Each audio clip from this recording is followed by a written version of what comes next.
Kim Davis, the Kentucky clerk, now famous for refusing to issue wedding licenses to gay couples, woke up this morning, sadly, in a Kentucky jail, as she well should have. So why is it sad? It's sad because despite some of the attacks that have been made upon this woman, for all purposes, she seems to be sincere in her beliefs. She seems to really feel a genuine pull between what she feels called by God's law to do and her obligations as an elected official in Kentucky. It's sad because people have used personal attack as opposed to trying to share a measure of empathy with a legitimate conflict. Not legitimate because I agree with her conclusions. I don't. Not legitimate because I believe that is what God wants. I don't. But I believe there is a rich tradition in this country of people following their conscience and acting with civil disobedience, especially nonviolent civil disobedience, that has played a constructive role in the country. And when it simply evokes rage and anger, as it has with so many of those who oppose her, I think that's less than ideal, to say the least. So if it's sad, why does she deserve to wake up in jail? Because she has broken the law. She has failed to live up to her obligations as described in the description of the job for which she ran for election. She can't be fired because the law doesn't allow for it in her region. She's not going to be recalled because, and this is a whole other story, the majority of her constituents actually agree with the position she's taken. But there is no question she is breaking the law, she is derelict in her duty, and the only recourse is to put her in prison for contempt of court, so that is exactly where she belongs.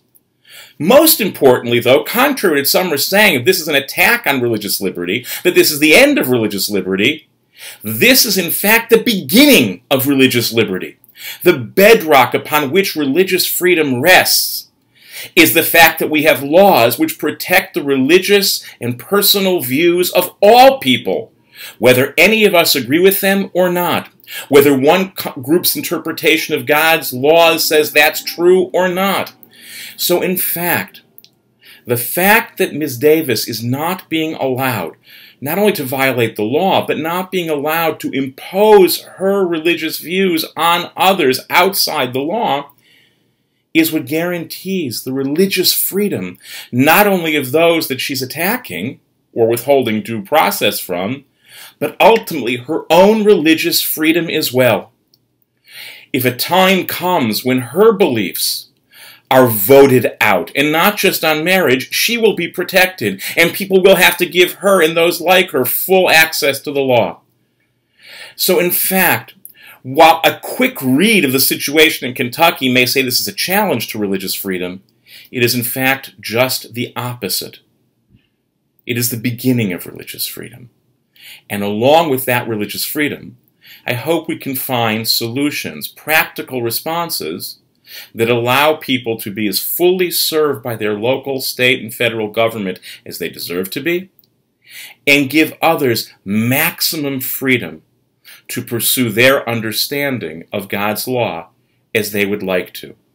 I think there's room for growth on both sides here, as we're already seeing this morning, when 5 of 6 of her deputies have agreed to issue the very licenses that she has said she would not. It's not a full solution, because there is still a law and she is sworn to uphold it. But at least it's the beginning of seeing the possible dignity of multiple views at a moment when our country is in real transition over this otherwise deeply divisive issue.